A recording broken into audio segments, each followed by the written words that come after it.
Okay, so रासचा full form मी काल तुम्हाला सांगितलं होता. काय फुल फॉर्म आहे? Renin angiotensin aldosterone system. Correct. हा रासचा फुल फॉर्म आहे. रेनिन एंजियोटेन्सिन अल्डोस्टेरॉन सिस्टीम म्हणजेच रास. ओके, आता हे जे रास आहे याच्या कामासाठी काय काय गोष्टी लागणार आहेत? एक लागणार आहे रेनिन, दुसरा एंजियोटेन्सिन, अजून एक आहे अल्डोस्टेरॉन. तीन गोष्टी काम करणार आहेत. सो जे काही मी पॉईंट सांगणार आहे थोडेफार मी एक्स्ट्रा रेफरन्स बुक मधून काढलेले आहेत जेणेकरून सगळं डिटेल या पॉईंटचं कम्प्लीट व्हावं. सो सगळ्यांनी पॉईंट व्यवस्थित नोट करा आणि समजून घ्या. तर आता रेनिन जो आहे या रेनिनला रिलीज करण्याचं काम कोण करणार आहे? So first juxta glomerular apparatus JGA असं शॉर्ट मध्ये म्हटलं जातं. जक्स्टा ग्लोमेरुलर ॲपॅरेटस JGA हा काय रिलीज करणार आहे? रेनिन. Releases renin. आता इथं मी तुम्हाला आधीच सांगितलंय जक्स्टा ग्लोमेरुलर ॲपॅरेटस तयार कसं किंवा कशाला म्हणायचं जक्स्टा ग्लोमेरुलर ॲपॅरेटस आधी झालेले तुमचं. कशाला म्हणायचं सांगा? कोणाच्या सेल? दोन ट्यूबच्या सेल तुम्हाला लक्षात ठेवायचे. पहिला डिस्टल कॉन्व्होल्युटेड ट्यूब DCT आणि ॲफरंट आर्टेरिओल. कुठला? ॲफरंट आर्टेरिओल. याच्यामधला सेल काय होतात? मॉडिफाय होतात आणि सेल मॉडिफाय होऊन काय तयार होतं? जक्स्टा ग्लोमेरुलर ॲपॅरेटस तयार होतं. थोडंसं डिटेल सांगते आता. तेच ॲपॅरेटस थोडं डिटेल लिहून घ्या. स्टेट बोर्ड मध्ये जरा एक्स्ट्रा इन्फॉर्मेशन आहे की ते नक्की तयार कसं होतं. सो ते तुम्हाला परत इथे माहिती पाहिजे. बघा JG ॲपॅरेटस म्हणजे some smooth muscle sale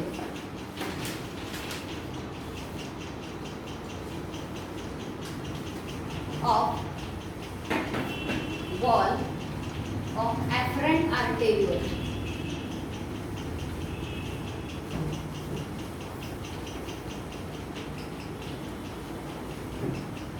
are modified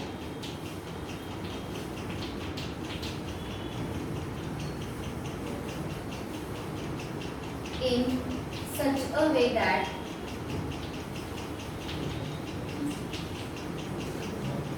their sarcoplasm is granular.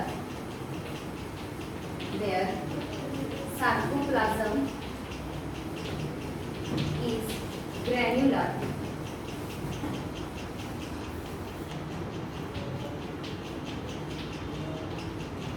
These forms JG cell. याने फक्त JG सेल तयार केला. आता नीट ऐका बघा. जक्स्टा ग्लोमेरुलर ॲपॅरेटस नक्की तयार कसं झालं हे मी तुम्हाला सांगते.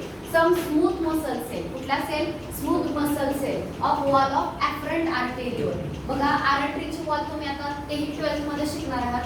वॉल मध्ये 3 लेयर असतात. त्याच्यात सगळ्यात आतले लेयर जो आहे त्याला म्हटलं जातं ट्युनिका इंटिमा किंवा ट्युनिका इंटरना. मधल्या लेयरला म्हटलं जातं ट्युनिका मेडिया आणि बाहेरचा लेयर असतो ट्युनिका एक्सटर्ना. 3 लेयर असतात. त्यातला मधला जो आहे ट्युनिका मेडिया स्मूथ मसलचा बनलेला असतो. स्मूथ मसल आपल्या विलनुसार कंट्रोल होतात का? नाही. त्यांची मुवमेंट आपल्या विलनुसार कंट्रोल होत नाही. आणि आर्टरीजना मूव्ह कसं करता येतं? का करावं लागतं? जसा ब्लड फ्लो येईल तसा त्यांचा साईज वाढेल, कमी होईल. त्यांना इलास्टिसिटी असते. जर आपल्या आर्टरीज हार्ड झाल्या तर त्या कंडिशनला आर्टेरिओस्क्लेरोसिस म्हणतात. हे सगळं तुम्हाला 12वीला होणार आहे. तो सध्या काय सांगते बघा. आर्टरीच्या वॉल मधला लेयर जो आहे तो कशाचा असतो? स्मूथ मसलचा. तर या स्मूथ मसलच्या सेलचं अशा पद्धतीने मॉडिफाय होतात की त्यांच्या सार्कोप्लाझम मध्ये. आता सार्कोप्लाझम काय आहे? तुम्ही जर मसल सेल बघाल तर तिच्यामध्ये नावं वेगळी वापरली जातात. जसं की आपण सेल कव्हरिंगला सेल मेम्ब्रेन म्हणतो तर तिथं म्हटलं जातं सार्कोलेमा. आतमधल्या फ्लुइडला आपण सायटोप्लाझम म्हणतो. इथे आतमधल्या फ्लुइडला म्हटलं जातं सार्कोप्लाझम.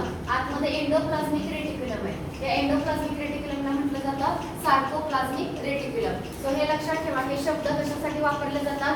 स्मूथ मसल्स किंवा मसलच्या सेलसाठी वापरले जातात. सो सार्कोप्लाझम म्हणजे काय आहे? मसल सेलचा सायटोप्लाझम आहे. ठीक आहे. सो सार्कोप्लाझम जे आहे हे ग्रॅन्युलर असतं म्हणजे याच्यामध्ये ग्रॅन्युल्स तयार होतात. Secretary granule. So in short कुठली वॉल? ॲफरंट आर्टेरिओल. ॲफरंट आर्टेरिओलच्या कुठल्या सेल? Smooth मसलच्या sale. काय झाल्या, मॉडिफाय झाल्या. कशा मॉडिफाय झाल्या, तर त्यांच्या सायटोप्लाझम मध्ये जास्तीत जास्त ग्रॅन्युल तयार झाले आणि या ज्या मॉडिफाय झालेल्या सेल आहेत यांना काय म्हणायचं, जेजी सेल. एवढं कळलं का तुम्हाला? पुन्हा एकदा रिपीट करू. कुठली ब्लड वेसल, कुठली वेसल सांगितली, ऍफरंट आर्टेरियोल. ऍफरंट आर्टेरियोलचा कुठला लेअर, स्मूथ मसल. त्या सेल मॉडिफाय झाल्या. कशा मॉडिफाय झाल्या, त्यांच्या सायटोप्लाझम मध्ये काय आहे, ग्रॅन्युल्स तयार होतात. ग्रॅन्युलर सायटोप्लाझम होतं त्यांचं आणि या मॉडिफाईड सेलना काय म्हणायचं, जेजी सेल. ओके, तर जेजी सेल तयार झाल्या. आता दुसऱ्या ज्या सेल आहेत त्या मॅक्युला डेन्सा असतात बघा. Next, beginning part of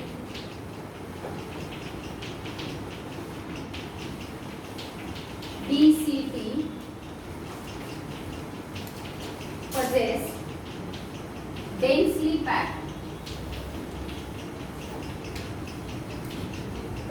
densely packed cell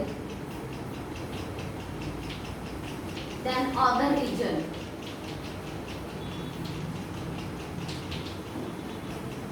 This is called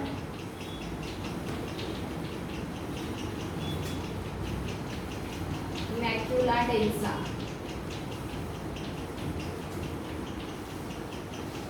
पहिली ब्लड वेसल तुम्हाला सांगितली ऍफरंट आर्टेरियोल. ऍफरंट आर्टेरियोलच्या स्मूथ मसल सेल मॉडिफाय झाल्या, त्यांचं सायटोप्लाझम ग्रॅन्युलर झालं. त्या मॉडिफाय झालेल्या सेलला तुम्ही जेजी सेल म्हणताय. आता दुसऱ्या सेल तयार झाल्या मॅक्युला डेन्सा. मॅक्युला डेन्सा म्हणजे काय, डीसीटी. म्हणजे जर हा नेफ्रॉन असेल तर नेफ्रॉनच्या डीसीटीच्या इनिशियल पार्ट मधल्या सेल ज्या आहेत त्या खूप डेन्सली पॅक असतात, खूप टाइटली पॅक असतात as compared to other part. पुढच्या पार्टपेक्षा इनिशियल पार्ट मधल्या सेल खूप टाइटली पॅक होतात आणि टाइटली पॅक झालेल्या सेल पासून जो रिजन तयार होतो त्या रिजनला काय म्हणायचा, मॅक्युला डेन्सा. सो जेजी सेल कुठे सांगितलं तुम्हाला, ऍफरंट आर्टेरियोल मध्ये. आणि मॅक्युला डेन्सा कुठे सांगितलं तुम्हाला, beginning part of the DCT, distal convoluted tubule. तर आता हा मॅक्युला डेन्सा आणि जेजी सेल टुगेदर काय काय करणार आहे, JGA. Macula डेन्सा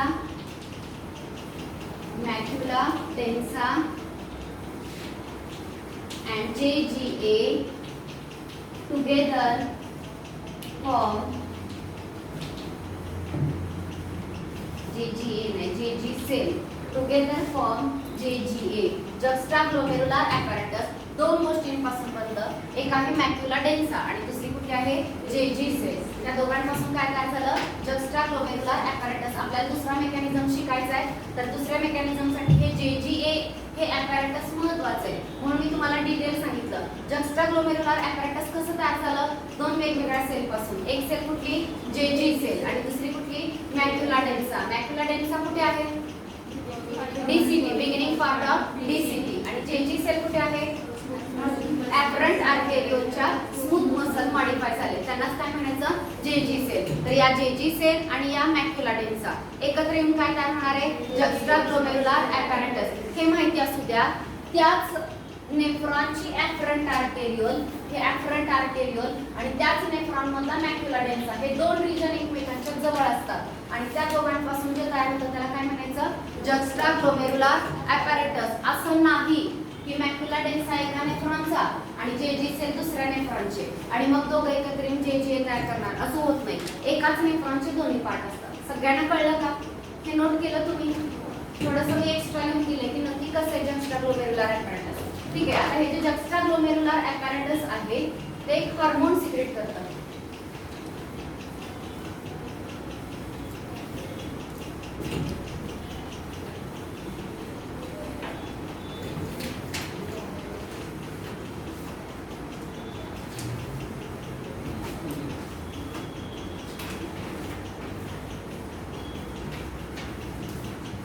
okay, when there is, हे स्टेटमेंट सगळ्यांचं झालं पाहिजे.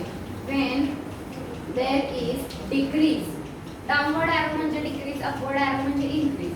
there is decrease in GFR म्हणजे काय सांगा मला, GFR म्हणजे ग्लोमेरुलर फिल्ट्रेशन रेट. सांगा आता ग्लोमेरुलर फिल्ट्रेशन रेट म्हणजे काय, एका मिनिटात किडनी जेवढं फिल्ट्रेट तयार करते त्याला काय म्हणायचं, ग्लोमेरुलर फिल्ट्रेशन रेट. आणि तो किती असतो, 125 ml per minute, बरोबर का. ओके, तर ग्लोमेरुलर फिल्ट्रेशन रेट कमी झाला किंवा ग्लोमेरुलर ब्लड प्रेशर कमी झालं किंवा decrease in glomerular blood flow. Glomerular blood flow तिन्हीपैकी कुठलीही कंडिशन आली, कुठली कंडिशन सांगितली? एक, ग्लोमेरुलर फिल्ट्रेशनचा रेट कमी झाला किंवा ग्लोमेरुलर ब्लड प्रेशर, ग्लोमेरुलस मधलं ब्लड प्रेशर खूप वाढलं किंवा ग्लोमेरुलर ब्लड फ्लो जो आहे तो ब्लड फ्लो कमी झाला. सॉरी, ग्लोमेरुलर ब्लड प्रेशर कमी झालं किंवा ग्लोमेरुलर ब्लड फ्लो जर कमी झाला तर कोण ऍक्टिव्हेट होणार? ऍक्टिव्हेट्स JGA, जस्टा ग्लोमेरुलर ॲपॅरेटस. तिन्ही सिस्टीम मध्ये लक्षात ठेवायचे कोण ऍक्टिव्हेट करणार आहे. पहिला जे आपण मेकॅनिझम बघितला, पहिल्या मेकॅनिझम मध्ये काय सांगितलं? ADH चा रिलीज कसा सुरू होतो? डायल्यूट युरिन केलं तर कोण ऍक्टिव्हेट होतात? Osmo receptor. आणि ऑस्मो रिसेप्टर ऍक्टिव्हेट झाले की हायपोथॅलॅमस काय रिलीज करतो? ADH रिलीज करतो. तसं आता जस्टा ग्लोमेरुलर ॲपॅरेटस काय रिलीज करणार आहे? रेनिन. पण तो ऍक्टिव्हेट कधी होणार? जेव्हा ग्लोमेरुलर फिल्ट्रेशन रेट कमी होईल किंवा ग्लोमेरुलर ब्लड प्रेशर कमी होईल किंवा ग्लोमेरुलर ब्लड फ्लो कमी होईल. तिन्ही कंडिशन मध्ये कोण ऍक्टिव्हेट होणार? जस्टा ग्लोमेरुलर ॲपॅरेटस ऍक्टिव्हेट होणार. जस्टा ग्लोमेरुलर ॲपॅरेटस ऍक्टिव्हेट झालं की मग काय होईल? Then it releases renin. काय रिलीज करणार आहे तो? रेनिन. रेनिन नावाचे एक एन्झाइम जे आहे ते रिलीज करेल. आता या रेनिनमुळे काय होणार आहे बघा? एंजिओटेन्सिनोजेन नावाचा एक सबस्टन्स आपल्या ब्लड मध्ये असतो. ब्लड मध्ये तो कुठून आला काय ते पुढे बघूयात आपण. सो एंजिओटेन्सिनोजेन नावाचा एक सबस्टन्स आपल्या ब्लड मध्ये असतो. तर या एंजिओटेन्सिनोजेन वरती कोण काम करणार? रेनिन. आणि एंजिओटेन्सिनोजेनचं कन्वर्जन एंजिओटेन्सिन 1 मध्ये केलं जातं. एंजिओटेन्सिन 1. तर एंजिओटेन्सिन 1 तयार झाला की तो दोन पद्धतीने काम करणार आहे. सो काय काय झालं मी रिपीट करते. ग्लोमेरुलर ब्लड फिल्ट्रेशनचा रेट कमी झाला किंवा फ्लो कमी झाला ब्लडचा की कोण ऍक्टिव्हेट होतं? JGA ऍक्टिव्हेट झाला की काय रिलीज करतो? रेनिन रिलीज झालं. ते कोणावरती काम करतं? ब्लड मध्ये एंजिओटेन्सिनोजेन म्हणून एक सबस्टन्स आहे, प्रोटीन आहे, त्याच्यावरती काम करेल आणि त्याचं कन्वर्जन कशात करेल? एंजिओटेन्सिन 1 मध्ये करेल. तर एंजिओटेन्सिन 1 जो आहे नेक्स्ट बघा, एंजिओटेन्सिन 1 चं कन्वर्जन नेक्स्ट कशामध्ये केलं जातं? एंजिओटेन्सिन 2 मध्ये. एंजिओटेन्सिन 2 त्या एनसीईआरटी मध्ये पण दिलेलं नाहीये की ह्याचं कन्वर्जन याच्यामध्ये कोणी केलं? रेनिनने केलं. पण याचं कन्वर्जन याच्यामध्ये कोण करणार आहे? तर त्याच्यासाठी अजून एक एन्झाइम असतं आणि त्या एन्झाइमचं नेम आहे ACE. ACE म्हणजे इथंच फुल फॉर्म लिहिते वरती. एंजिओटेन्सिन कन्व्हर्टिंग एन्झाइम.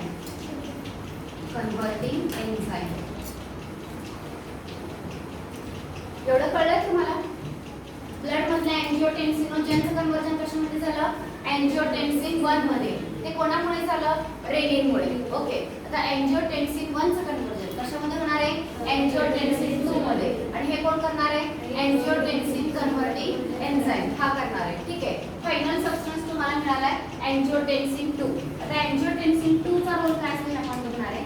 सो एंजिओटेन्सिन 2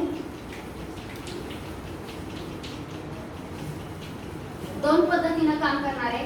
पहिली फर्स्ट वे जो आहे काम करण्याचा तो आहे it increases glomerular blood pressure. increases glomerular blood pressure by constricting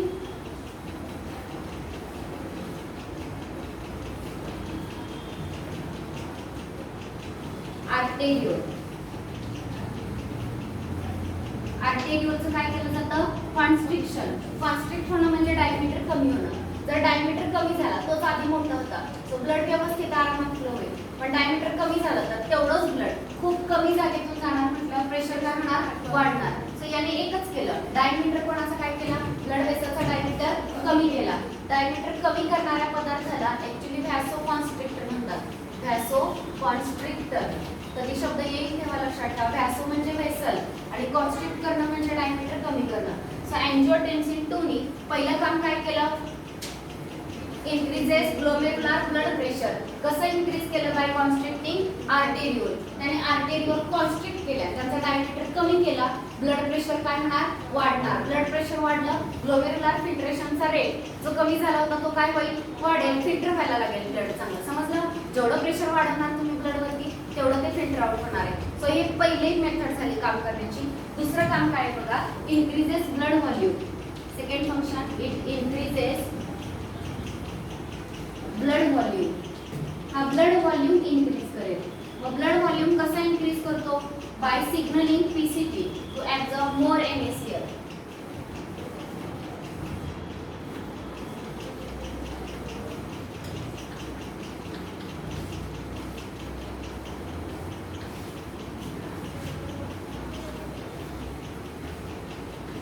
to absorb more NaCl. NaCl PCT वरला का म्हणजे तो पीसीटी वरती काम करतो आणि पीसीटी मध्ये NaCl चं ऍब्सॉर्प्शन जे आहे ते इन्क्रीज करतो. PCT to absorb more NaCl and water. दोन गोष्टी हा ऍब्सॉर्ब करायला भाग पडतो. जर वॉटर ब्लड मध्ये बरंच ऍब्सॉर्ब झालं, फिल्ट्रेट मधलं वॉटरचं रिटर्न ब्लड मध्ये आलं तर काय होणार? ब्लड व्हॉल्यूम वाढणार. ब्लड व्हॉल्यूम वाढलं तर नक्कीच ब्लड फ्लो वाढतो ग्लोमेरुलसकडे, ब्लड प्रेशर वाढायला लागतं नंतर. ओके, तर हे एक झालं. आणि अजून एक आहे स्टिम्युलेट ॲड्रेनल ग्लँड. झाले का? हे वरचं लिहिलंय तुम्ही?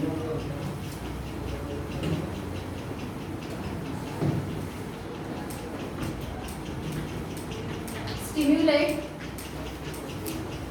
हा, बी मध्ये ही दोन काम आहेत. एक काम काय केलं त्याने?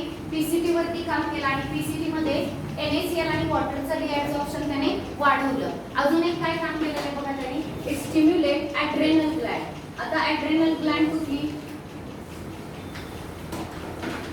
तुम्ही किडनीचे डायग्राम काही याच्यामध्ये व्यवस्थित बघा, त्याच्यावरती असं टोपीसारखं स्ट्रक्चर दिलेलं असतं. त्या ग्लँडला काय म्हणायचं?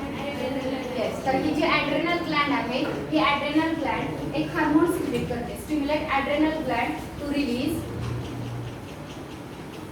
अल्डोस्टेरॉन. काय रिलीज होणार होता? अल्डोस्टेरॉन. तुम्ही जी नावं लिहिलं होतं रासमध्ये, रासमधला रेनिन आला, रासमधला दुसरा अँजिओटेन्सिन आला, आता तिसरा काय सांगते? अल्डोस्टेरॉन. ॲड्रेनल ग्लँडला स्टिम्युलेट केलं. ॲड्रेनल ग्लँडने काय रिलीज केलं? अल्डोस्टेरॉन. अल्डोस्टेरॉन रिलीज झाला की अल्डोस्टेरॉन ऍक्ट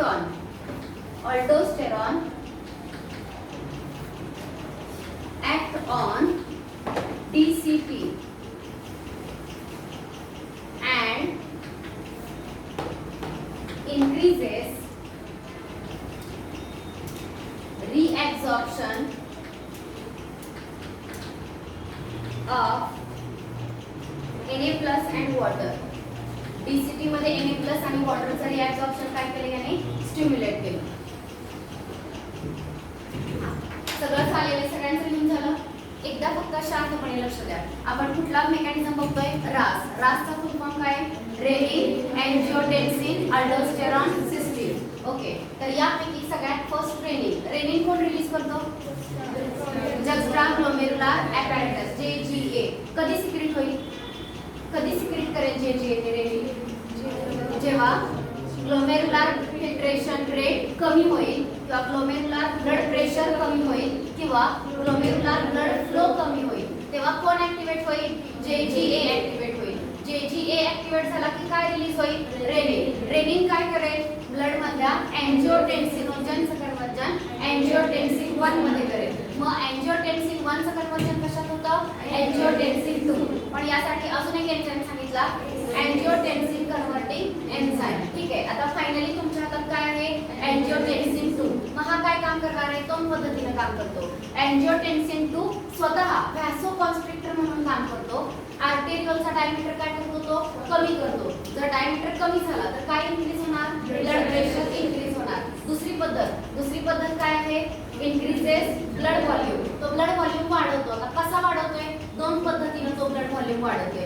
एक पद्धत आहे तो स्वतः पीसीटी ला स्टिम्युलेट करतो आणि पीसीटी मध्ये कशाचं ऍब्झॉर्प्शन केलं जातं NaCl आणि वॉटर. दुसरा तो कोणाला स्टिम्युलेट करतो ॲड्रेनल ग्लँड. ॲड्रेनल ग्लँड काय रिलीज करेल अल्डोस्टेरॉन. आता अल्डोस्टेरॉन कोणावरती काम करतो डीसीटी आणि डीसीटी मध्ये काय ऍब्झॉर्ब होतं Na+ आणि वॉटर. सो दोन्हीकडे वॉटर ऍब्झॉर्ब होते.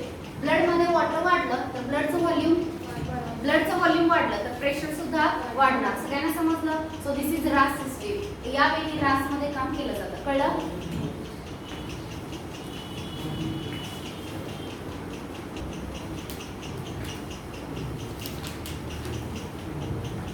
ओके, थर्ड आहे ॲट्रियल नायट्रियुरेटिक फॅक्टर. तुम्ही पहिला जो मेकॅनिझम शिकला ADH चा, बरोबर का?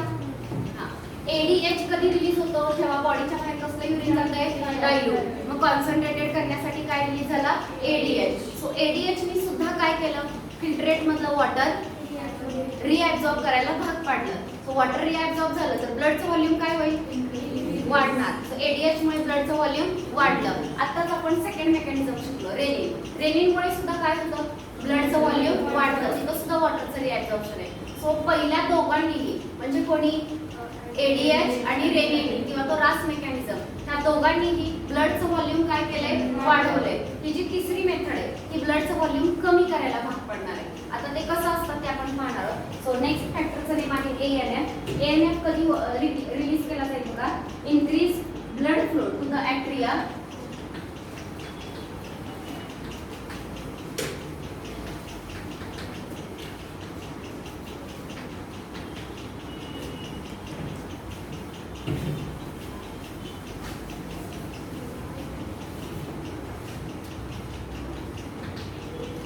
ओके. ॲट्रियाला ब्लड फ्लो काय झाला increase and increase blood flow to the atria of heart.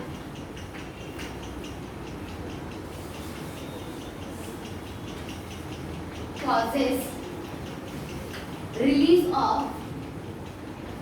ANF. हे स्टेटमेंट समजून घ्या. Increase blood flow to the atria. Atria म्हणजे काय आपलं हार्ट 4 चेंबर्ड आहे. तर याच्यामधले जे सुपिरियर वरचे जे 2 चेंबर असतात यांना काय म्हटलं जातं ॲट्रिया. ॲट्रिया मधला ब्लड फ्लो वाढला म्हणजे ब्लड वाढलं थोडक्यात. सो ब्लडचं व्हॉल्यूम जर वाढलेलं असेल इथं जर सप्लाय ब्लडचा वाढला ॲट्रियामध्ये खूप ब्लड यायला लागलं तर ही ॲट्रियाची जी वॉल आहे ही वॉलच काय रिलीज करणार आहे ॲट्रियल नायट्रियुरेटिक फॅक्टर. याचा फुल फॉर्म आहे ॲट्रियल नायट्रियुरेटिक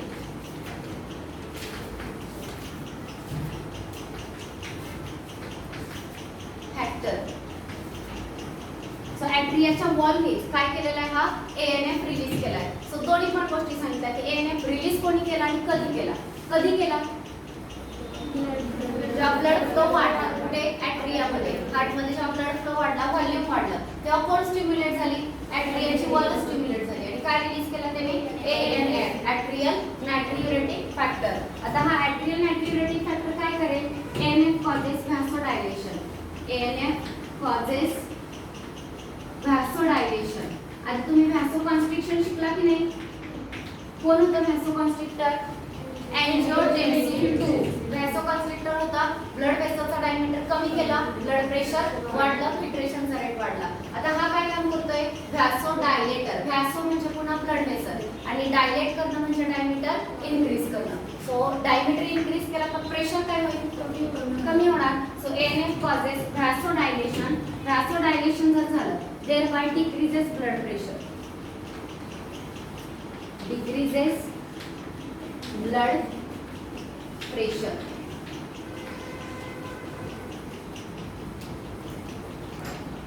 सो आधीचे दोन्ही मेकॅनिझम होते म्हणजे त्याच्यामधला पहिला दोन्हीनी काय केलं ब्लड व्हॉल्यूम वाढवलं आणि वाढवल्यामुळे ब्लड प्रेशर काय झालं इन्क्रीज. आधीचे दोन्ही मेकॅनिझम ब्लड प्रेशर इन्क्रीज करतात तर ANF जो आहे तो त्या दोघांच्या अपोजिट आहे. त्याच्यामुळे ब्लड वेसल डायलेट होतात आणि ब्लड वेसल जर डायलेट झालं तर ब्लड प्रेशर काय केलं जातं कमी केलं जातं. So this is about the ANF. ANF चा फुल फॉर्म बोला. फुल फॉर्म काय ॲट्रियल नायट्रियुरेटिक फॅक्टर. रिलीज कोण करतं ॲट्रिया. हे दोन वरचे चेंबर यांना ॲट्रिया म्हणायचं आणि खालचे 2 वेंट्रिकल. कोण रिलीज करणार आहे वॉल ऑफ ॲट्रिया. ॲट्रियाची वॉल काय रिलीज करेल ANF. कधी रिलीज करेल जेव्हा ॲट्रियामध्ये ब्लड फ्लो वाढेल तेव्हा ती काय रिलीज करेल ANF. ANF रिलीज झाला त्याच्यामुळे काय होईल तो व्हॅसोडायलेटर आहे, ब्लड व्हेसलचा डायमीटर इन्क्रीज होईल. जर डायमीटर इन्क्रीज झाला तर ब्लड प्रेशर, आधीच्या दोघांनी ब्लड प्रेशर वाढवलेलं, यांनी काय केलं, ब्लड प्रेशर कमी केलं. सो दोघांच्या अपोजिट काम केलं. सो 3 मेकॅनिझम आपण स्टडी केले. पहिला mechanism ADH, anti diuretic hormone, त्याचं स्वतः नेम होतं व्हॅसोप्रेसिव्ह. दुसरा मेकॅनिझम शिकला तुम्ही रास, रेनिन, एंजिओटेन्सिन आणि अल्डोस्टेरॉन. ह्या तिघांची कामं तुम्ही, आणि शेवटचा बघितलं ॲट्रियल नायट्रियुरेटिक फॅक्टर. सगळ्यांना रेग्युलेशन कळलंय का? ओके. सो इथं रेग्युलेशन हे जे पॉइंट आहे ते सगळ्यात संपलेला आहे. त्यानंतरचा जो नेक्स्ट पॉइंट आहे या लेसन मधला तो आहे मिक्ट्युरेशन. मिक्ट्युरेशन काय हे सगळ्यांनी समजून हे कळलंय ना? काही डाऊट नाही?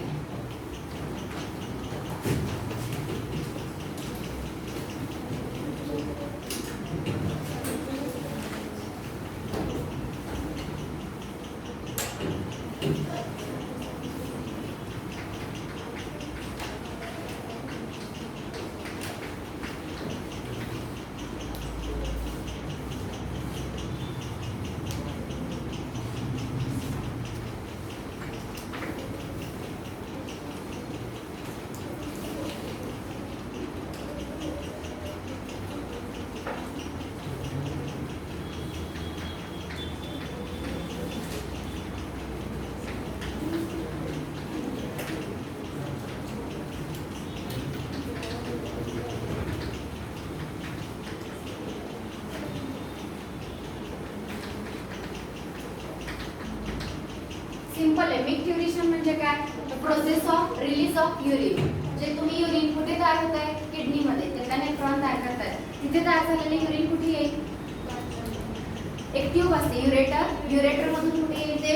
Urinary bladder. ब्लॅडर मध्ये ते स्टोर होईल. ठीक आहे. आणि ब्लॅडर नंतर युरेटर मधून ते रिलीज होईल. सो ब्लॅडर मध्ये स्टोर झालेलं युरिन एका टाइम पिरियड नंतर ते बॉडीच्या बाहेर रिलीज केलं जातं. सो युरिन बॉडीच्या बाहेर रिलीज करणं या प्रोसेसला काय म्हटलं जातं? मिक्ट्युरेशन. आता मिक्ट्युरेशन कसं होतं बघा. First urine form by nephron. Urine तयार कोणी केलं? नेफ्रॉनने तयार केलं. नेफ्रॉनने तयार केलेलं युरिन कुठे जाईल? Then it goes to ureter. Ureter मधून कुठे जाईल ते? Urinary bladder. युरिनरी ब्लॅडर मध्ये त्याला स्टोर केलं जाईल.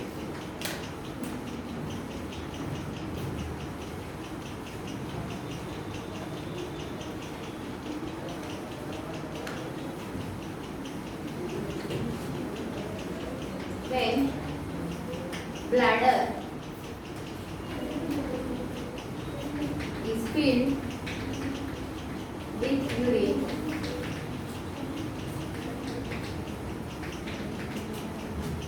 it gets stretched.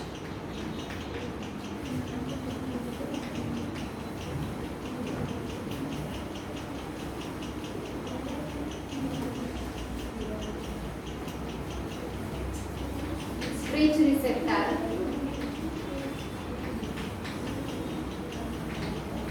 in the wall of urinary bladder send signal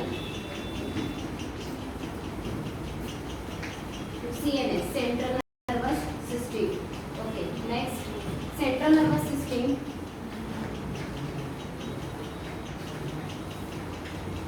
passes motor impulse.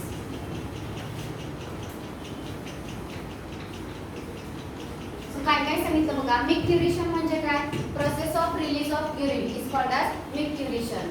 Urine बॉडीच्या बाहेर रिलीज करण्याच्या प्रोसेसला काय म्हणायचं? मिक्ट्युरेशन. ओके. आता सगळ्यात फर्स्ट सांगितलं युरिन तयार कोणी केलंय? किडनी मधला नेफ्रॉन. मग हे कुठे गेलं? युरेटर. आणि नंतर कुठे गेलंय? Urinary bladder. जसं हे ब्लॅडर युरिननी भरलं जाईल तसं ते काय होत जाईल? स्ट्रेच होत जाईल. ओके. आता त्याच्या वॉल मध्ये कोणते रिसेप्टर असतात? Stretch receptor. सो हे जे स्ट्रेच रिसेप्टर आहेत युरिनरी ब्लॅडरच्या वॉल मध्ये ते ऍक्टिव्हेट होतात. जर ब्लॅडर युरिननी भरलं की ते ऍक्टिव्हेट होतात आणि send signal to the central nervous system. तर ब्लॅडर फिल झालेले हा सिग्नल कोणाकडे सेंड केला जाईल? सेंट्रल नर्वस सिस्टीम कडे. आता सेंट्रल नर्वस सिस्टीम कडे सिग्नल गेला की सेंट्रल नर्वस सिस्टीम काय करेल? मोटर मेसेज येईल. मोटर मेसेज म्हणजे आता वेगवेगळ्या टाईपचे सिग्नल, सेन्सरी आणि मोटर. सेन्सरी म्हणजे काय? सेन्स ऑर्गन कडून सीएनएस कडे इम्पल्सेस जाणार, ते झाले सेन्सरी इम्पल्सेस.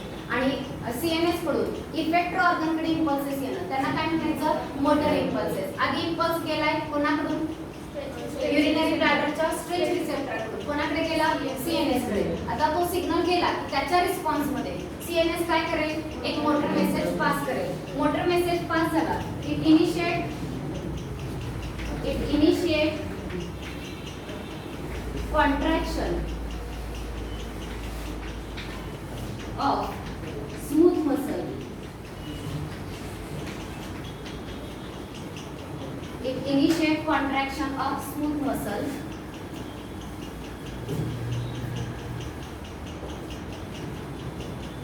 of bladder. ब्लॅडरच्या वॉल मध्ये सुद्धा स्मूथ मसल असतात. त्या मसलचं काय सुरू होणार आहे कॉन्ट्रॅक्शन. ओके मसलचं कॉन्ट्रॅक्शन झाल्यानंतर relaxation of urethral sphincter.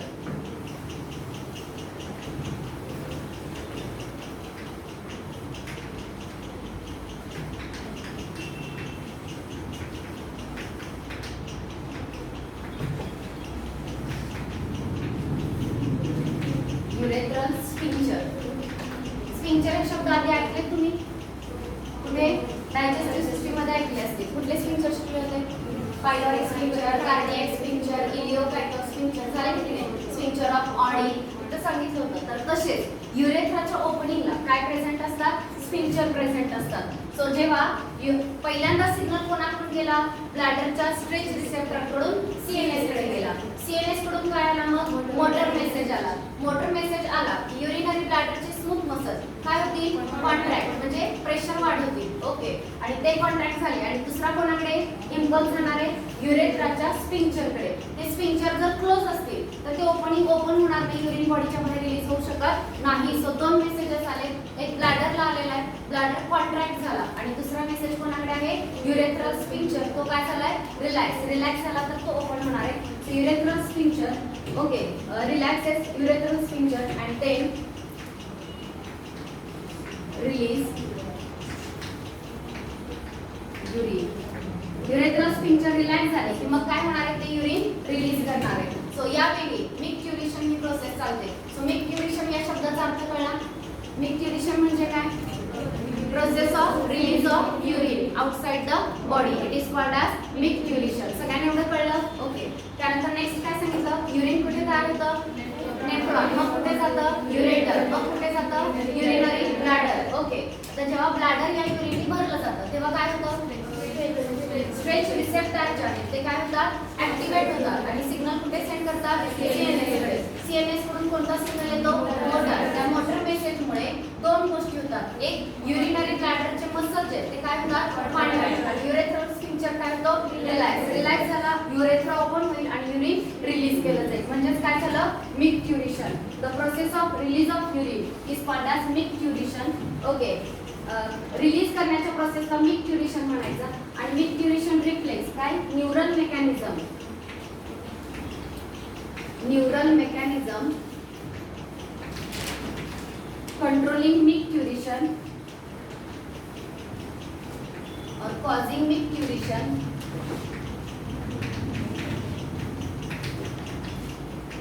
is called micturition reflex.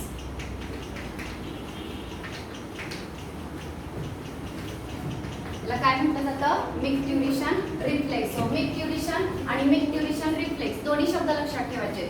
मिक्ट्युरेशन म्हणजे रिलीज ऑफ युरिन आणि मिक्ट्युरेशन रिफ्लेक्स म्हणजे न्यूरल मेकॅनिझम कॉजिंग.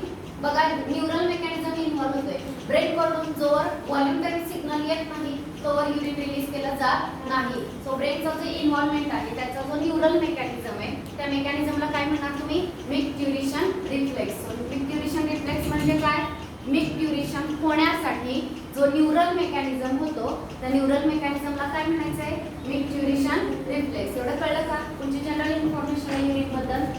रद्द करू झाले सगळ्यांचं.